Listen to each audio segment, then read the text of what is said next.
സാധാരണക്കാർക്ക് നിക്ഷേപത്തിന് അനുയോജ്യമായ പോസ്റ്റ് ഓഫീസ് പ്ലാനുകളെ കുറിച്ചാണ് നമ്മളിന്ന് നോക്കാൻ പോകുന്നത്.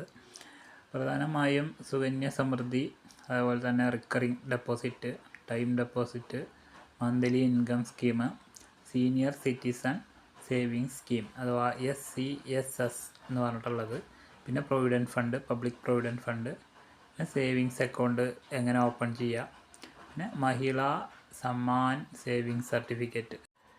പ്രധാനമായും നമുക്ക് പോസ്റ്റ് ഓഫീസിൽ ഒരു സേവിങ്സ് അക്കൗണ്ട് തുടങ്ങണമെങ്കിൽ വേണ്ട പ്രൂഫ് ആധാർ കാർഡും പാൻ കാർഡുമാണ്.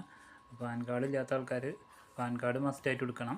സേവിങ്സ് അക്കൗണ്ട് എടുക്കാതെ നമുക്ക് നേരത്തെ പറഞ്ഞ സ്കീമുകളിലൊന്നും നമുക്ക് ജോയിൻ ചെയ്യാൻ പറ്റില്ല. അപ്പോൾ അതിൻ്റെ ആദ്യത്തെ ഒരു എൻട്രിയാണ് ശരിക്കും ഈ ഒരു സേവിങ്സ് അക്കൗണ്ട്.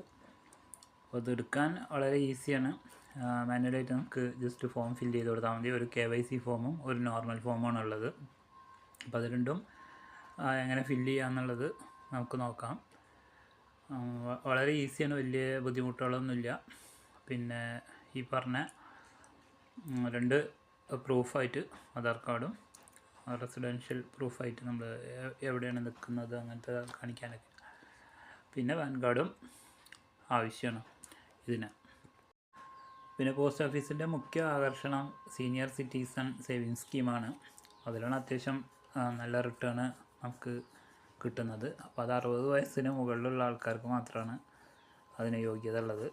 അപ്പോൾ അത്തരക്കാർക്ക് നല്ലൊരു ഏണിങ്സ് ഇതുമെന്ന് നിങ്ങൾക്ക് ഉണ്ടാക്കാൻ സാധിക്കും. അപ്പോൾ നിങ്ങൾക്ക് അതിൻ്റെ പ്ലേ സ്റ്റോറിൽ അവൈലബിൾ ആണ് എൻ്റെ ആപ്പ്. ജസ്റ്റ് നിങ്ങൾ ഡൗൺലോഡ് ചെയ്തിട്ട് ചെക്ക് ചെയ്താൽ നിങ്ങൾക്കറിയാം എത്ര ലക്ഷം രൂപയ്ക്ക് എത്ര കിട്ടും. ഫുൾ ഡീറ്റെയിൽസ് നിങ്ങൾക്ക് കാണാൻ സാധിക്കും. പിന്നെ എങ്ങനെ നമുക്ക് ഫോം ഫില്ല് ചെയ്യണമെന്ന് നോക്കാം. മുകളിൽ കാണുന്ന ഫോം നമ്മളൊന്നും ചെയ്യേണ്ടതില്ല, കള്ളിയുള്ളത് ഒന്നും ചെയ്യേണ്ട, ഓഫീസ് യൂസാണ്. താഴെ നമ്മൾ കാണുന്നത് ടു ദി പോസ്റ്റ് മാസ്റ്ററിൻ്റെ അവിടെ നിങ്ങളെ പോസ്റ്റ് ഓഫീസ് ഏതാണ് വെച്ചാൽ കൊടുക്കുക. താഴെ എൻ്റെ പിൻകോഡും കൊടുക്കുക. പിന്നെ ജോയിൻ്റ് അക്കൗണ്ട് ആണെങ്കിൽ ആ രണ്ട് ഭാഗത്തും ഫോട്ടോ വേണം. സിംഗിൾ അക്കൗണ്ട് ആണെങ്കിൽ ഒരു ഫോട്ടോ മതി. അതാണ് ഇതിൽ പറയുള്ളത്. പിന്നെ IV എന്നാൽ നിങ്ങൾ ഒരാളാണെങ്കിൽ സിംഗിൾ ആണെങ്കിൽ I, ജോയിൻ്റ് അക്കൗണ്ട് ആണെങ്കിൽ V ടിക്ക് ചെയ്യുക, ആളെ പേര് കൊടുക്കുക.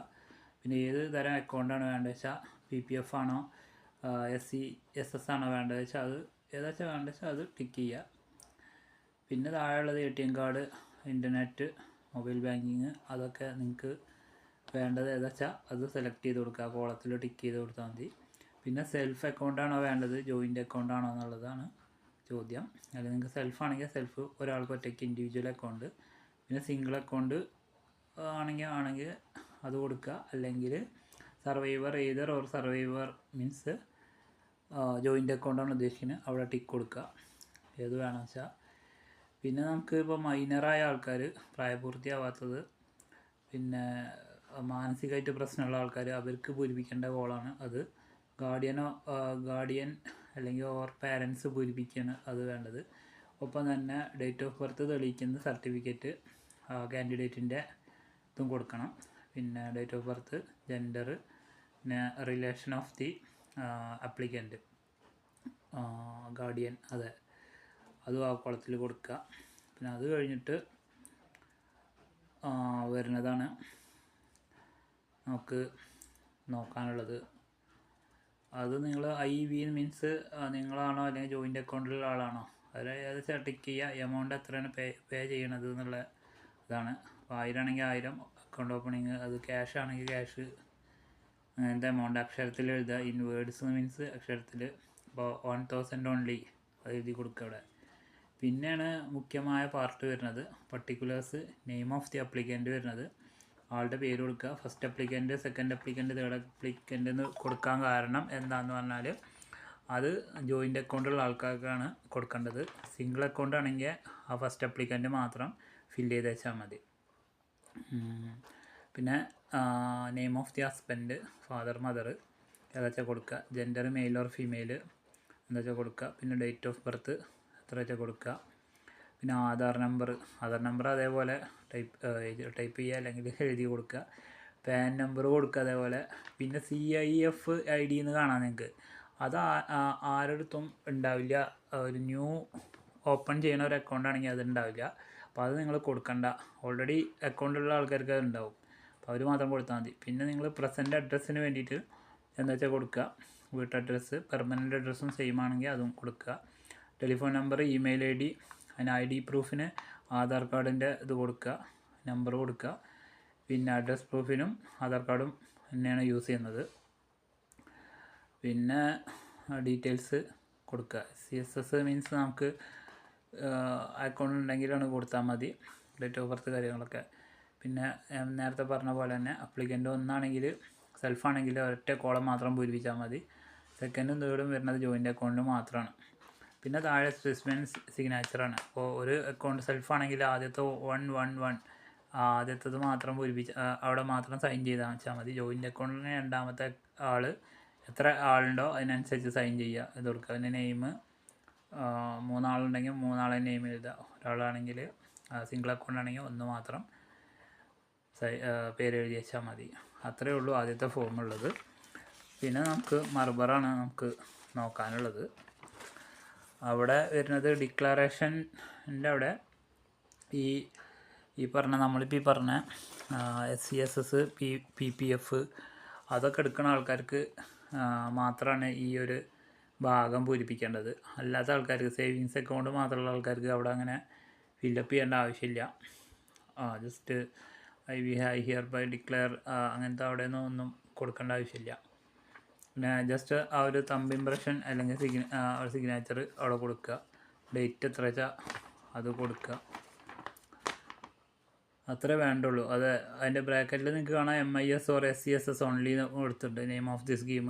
അവർ മാത്രം അത് ഫില്ല് ചെയ്ത് വെച്ചാൽ മതി. പിന്നെ ഈ നോമിനേഷൻ്റെ അവിടെ നമുക്ക് വേണം. അപ്പോൾ ആരാണ് നിങ്ങളെ നോമിനേറ്റ് കൊടുക്കുന്നത് വെച്ചാൽ 1 2 3 4 4 ആൾക്കാരെ പേര് നിങ്ങൾക്ക് കൊടുക്കുക. അതോ ഒരാൾ മാത്രമേ ഉള്ളെങ്കിൽ അങ്ങനെയും കൊടുക്കുക.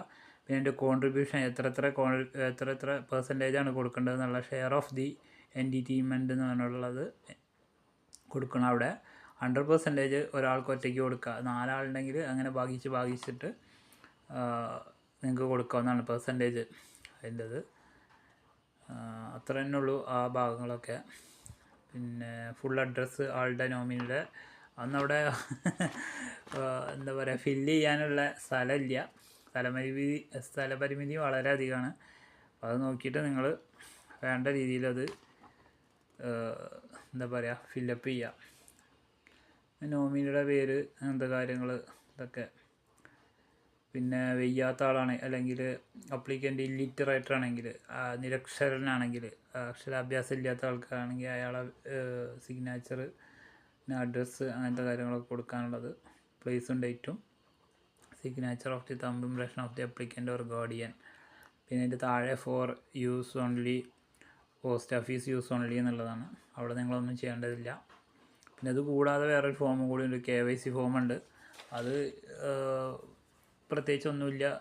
അതിലും ഇതേപോലെ തന്നെ ജോയിൻ്റ് അക്കൗണ്ടും സിംഗിൾ അക്കൗണ്ടും ഉള്ളത്. അപ്പോൾ ആദ്യത്തിൻ്റെ നിങ്ങൾ ഒരാളുള്ളെങ്കിൽ സെൽഫ് അക്കൗണ്ട് ആണെങ്കിൽ ഒരാളെ പേര് മാത്രം എഴുതുക.